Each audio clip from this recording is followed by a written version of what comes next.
আসসালামু আলাইকুম। ঈদ মোবারক। শুনেছি ৭ দিন পর্যন্ত ঈদ থাকে।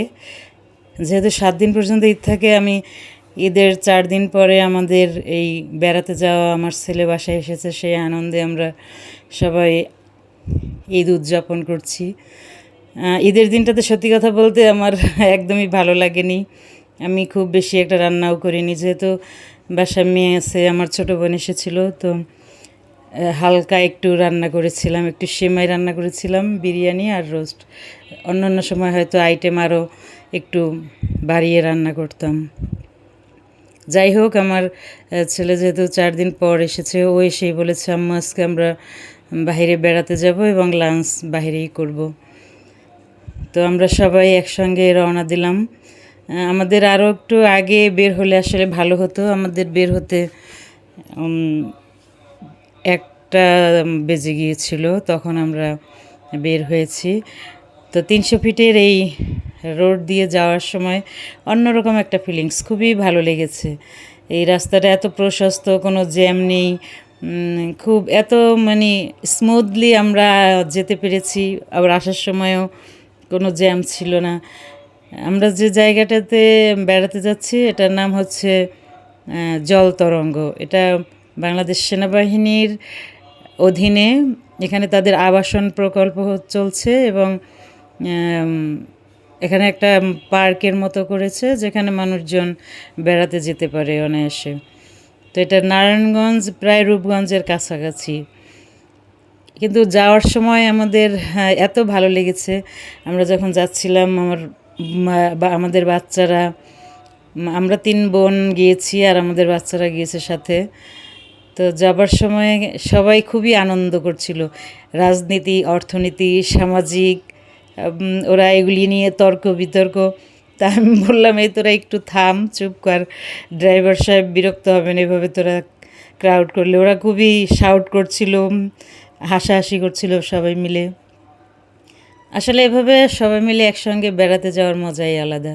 আমার কাছে এত ভালো লেগেছে। যাই হোক, আমরা প্রায় ২:৩০টার মতো বেজে গেছে এখানে পৌঁছাতে। তো তখন যেহেতু দুপুর টাইম, আমরা তখন আর বেশি ঘোরাঘুরি করিনি, লাঞ্চ করতে আসলাম। এইটা হচ্ছে একটা রেস্টুরেন্ট। এটা হচ্ছে অনেকটা মাটির নিচে করেছে রেস্টুরেন্টটার। এটা ভিতরও যেমন সুন্দর, বাইরে চারপাশটা দেখলে বোঝা যায় না যে এটা একটা রেস্টুরেন্ট। দেখেন এখানে যে টানেলের মতো, এই টানেলের মতো এখানে ঢুকে আমরা এখানে সবাই বসলাম এবং সবাই মেনু দেখছে। মেনু সেট, যারা কে কোনটা খাবে এটা নিয়েও তারা হট্টগোল করছিল। আমরা ওরা আসলে ভাই বোনেরা সবাই মিলে ওরা সবাই হট্টগোল করে। আমি আইসক্রিম খাবো, তো আমি বার্গার খাবো, পিৎজা খাবো, এ ধরনের। তো আমরা বলছিলাম, এখন যেহেতু দুপুর টাইম, এখন বার্গার পিৎজা হবে না, এখন আমরা রাইস খাবো। তারপরেও চাউমিন খেলো। এরপরে ওখানে কিছু ওই যে কী বলে, এই ফ্রেঞ্চ ফ্রাই দিয়েছে আর এই সালাদ। এই সালাদটা আসলে খুবই টেস্টি ছিল আমার কাছে। এখানে ছিল ফ্রাইড রাইস, সাথে ছিল চিলি চিকেন, এরপরে স্ট্রিম ভেজিটেবল স্যুপ, তারপরে ফ্রাইড রাইস আর হচ্ছে চাউমিন ছিল। পরে ওরা অবশ্য ডেজার্ট আইটেম যার যেটা পছন্দ খেয়েছে, কোমল পানীয় খেয়েছে। এখানের খাবারগুলিও কিন্তু খুবই মজার। আপনি এই যে আইসক্রিমটা, এটাও খুবই ক্রিমি এবং খুব সুস্বাদু ছিল। আমরা যে একজন এক এক ধরনের ফ্লেভার নিয়েছে এবং সবাই সবারটা টেস্ট করেছে, ভালো লেগেছে। এখানের সব ধরনের খাবারগুলি আমার কাছে অসাধারণ লেগেছে এবং প্রাইজের দিক থেকেও চিপ, দাম আপনার নাগালের মধ্যেই থাকবে। আসলে আমার কাছে কেন যেন মনে হয় এটা আমরা খাবারের পরে আসলে এখানে রেস্ট নিচ্ছিলাম, যেহেতু এটা পুরোটা এসি রুম, ভালো লাগছিল। তারপরে আবার এখান থেকে তাড়াতাড়ি বের হলাম, যে আরও তো অনেক মানুষ ওয়েট করে। তো এইটা হচ্ছে এই রেস্টুরেন্টটার সাথেই, আর এই লেকটা এই রিসোর্টের চারপাশ দিয়ে ঘেরা। আপনি অবশ্যই এখানে যারা দর্শনার্থী আসবেন সবাই বোর্ডে ওঠার সুযোগ পাবেন না, কেবলমাত্র যারা বাংলাদেশ সেনাবাহিনীতে কর্মরত আছেন তারা এই সুযোগটি পাবেন। এই রিসোর্টের এটা হচ্ছে রিসোর্টের চারপাশটা এখন যে দেখতে পাচ্ছেন রিসোর্টটা এর নিচে এখানে এই যে এই ঘাসের মতো মারি আসলে রিসোর্টটা করেছে ওনারা আন্ডারগ্রাউন্ডে। এটা একটা সৌন্দর্যের জন্য আসলে পুরা জায়গাটা এত সুন্দর দেখেন। সিমসাম এখনও এখানে কাজ চলছে। আর এই যে আমরা এখন ওই যে বোর্ডে উঠবো সেজন্য এই বোর্ডের পাশে নদীর পাশে নদী না লেক আর কি ওনাদের বানানো এই লেকের পাশে ফুল গাছগুলি লাগিয়েছে। আর এই বোটটায় আমরা সবাই মিলে চড়লাম। এখানে এই যে আমাদের সাথে আমার ছেলের কলিগ উনি ওনার কি বলে পিয়ন্থি নাকি মানে তাকে উনি নিয়ে এসেছেন। যাই হোক আমরা সবাই একসঙ্গে বেড়ালাম। ওরা ওই যে জাহাজের ওই মাথায় যাবে, ওদের ওখানে গিয়ে ছবি তুলতে হবে, ভিডিও করতে হবে। এটা হচ্ছে ওরা হচ্ছে জাহাজ এই মানে এই বোটটার সামনের অংশে যাচ্ছে আর আমরা পিছনের অংশে বসছি। এই যে দেখেন আরেকজন জুতা পরেছে, সেই জুতা দিয়ে জুতা দেখাচ্ছে, নাচে জুতা পরে। এই লেকটা আসলে অপূর্ব সুন্দর। এখানে আমরা আসরের নামাজের পরে যেহেতু উঠেছিলাম সূর্যের তাপটা কমে গিয়েছিল এবং মৃদু বাতাস আসছিল, অনেক ভালো লেগেছে। এই বোটটা এই যে যখন চলছিল তখন খুবই সুন্দর একটা পরিবেশ। আমরা প্রায় 30-40 মিনিটের মতো বোর্ডে ঘোরাঘুরি করেছিলাম, নামতে ইচ্ছে করছিল না, এতটাই ভালো লেগেছে। আসলে ঘুরতে আমার খুবই ভালো লাগে। আমাদের বাচ্চারা ওরা ঘোরার কথা শুনলে, বেড়ানোর কথা শুনলে খুবই মজা পায়, আনন্দ, তারা খুবই লাফালাফি করে বেড়াতে যাওয়ার জন্য।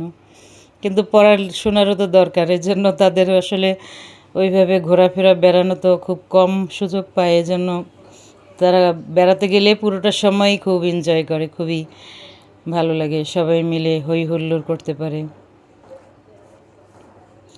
সবাই ইচ্ছা মতো ছবি তোলে। এভাবে ঘুরতে ঘুরতে আস্তে আস্তে বেলা চলে যায়। আসলে পরিবারের সবাই মিলে ঘোরাঘুরির মজাটাই আলাদা। আপনি যে কোনো জায়গায় মানে একা একা গেলে ওইভাবে ভালো লাগে না, পরিবারের সবাই মিলে যাবেন, একটা অন্যরকম আনন্দ লাগে।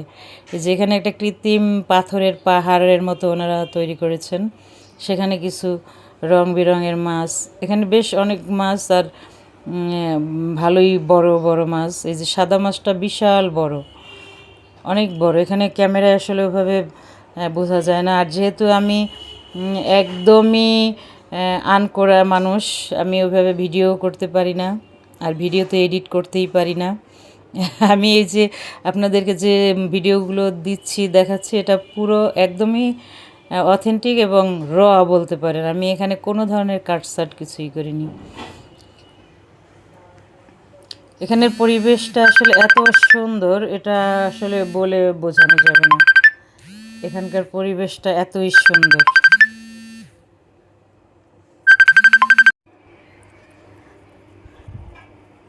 এই যে এখানে দেখেন পানি থেকে থেকে মাঝে মাঝে একটু পানি, এখানকার পরিবেশটাই আসলে এত সুন্দর। আর আপনি সবচেয়ে বেশি ভালো লাগবে, আপনি এখানে কোনো ধরনের ক্রাউড বা কোনো ধরনের হ্যাসেলের মধ্যে আপনাকে পড়তে হবে না। এখানকার পরিবেশ এতটাই নিরিবিলি, এতটাই সুন্দর। এই যে অংশটা পার্কের মতো দেখতে পাচ্ছেন, এই পার্কটা ছাড়াও আপনি এটা হচ্ছে প্রায় 30টা ব্লক নিয়ে এইটা তৈরি হচ্ছে, আবাসন প্রকল্প আর্মিদের আর কি। তো পুরাটা এত মানে এটা কত বর্গ মাইল আমি ঠিক বলতে পারবো না, কিন্তু বিশাল। আপনি হাঁটা চলার জন্য সময় নিয়ে গেলে, আপনি সকালে গেলে সারাদিন এখানে ঘুরতে পারবেন, আপনার কোনো ধরনের বিরক্ত লাগবে না বা কোনো ধরনের ক্লান্তি ফিল হবে না। এতটাই রিফ্রেশ এখানকার পরিবেশ, এতটাই সুন্দর। আমি তো কম বেশি মোটামুটি অনেক জায়গায় যাই, কিছু কিছু এলাকায় মানে কেমন যেন একটু অন্য ধরনের বিরক্তি ফিল হতে পারে, বা রেস্টুরেন্টের খাবার দাবার নিয়েও, কিন্তু না, এখানে আসলে অনেক আরামদায়ক, যেটা আমি আসলে ফিল করলাম। আমার বোন আবার তার যে একজন, তার নাম হচ্ছে লোটাস তোতন, তাকে আবার বিল্লি বললে সে মাইন্ড করে, ওটা তার বাচ্চা। তার বাচ্চাকেও নিয়ে গেছে আর সে তার বাচ্চাকে নিয়ে গিয়ে খুবই কষ্টে ছিল, কারণ বাইরে একটু গরম আবার রোদ, এই ধরনের বিড়ালগুলো তো আসলে ওভাবে রোদে থাকতে পারে না, সেজন্য তার খুব কষ্ট হচ্ছিল। আর ও রেস্টুরেন্টের মধ্যে এসিতে নিয়ে ওটাকে নিয়ে বসেছিল অনেকক্ষণ, সূর্য অস্ত যাওয়া পর্যন্ত। এরপরে ও যখন সন্ধে হয়ে আসে তখন বের হয়েছে। আসলে আমাদের সাথে ও বোর্ডে উঠতে পারেনি এই তোতনের জন্য আর কি। আসলে তোতনটাও অনেক মায়া, আমরা আমাদের বাসার সবাই ওকে, বাচ্চারা তো ওর জন্য পাগল, ওরে একা বাসায় রেখে যাবে এটা ওরা মানতে পারছিল না, ও মন খারাপ করবে, সেজন্য তোতনকেও তাদের সাথে নিয়েছে। কিন্তু তোতনের মায়ের অনেক কষ্ট হয়েছে, তাই সে এনজয় করতে পেরেছে কমে, যে আমি আর আমার বোন আমরা পাশাপাশি বসে প্রকৃতি দেখছিলাম। আর তখন সূর্য প্রায় অস্তর দিকে যাচ্ছিল।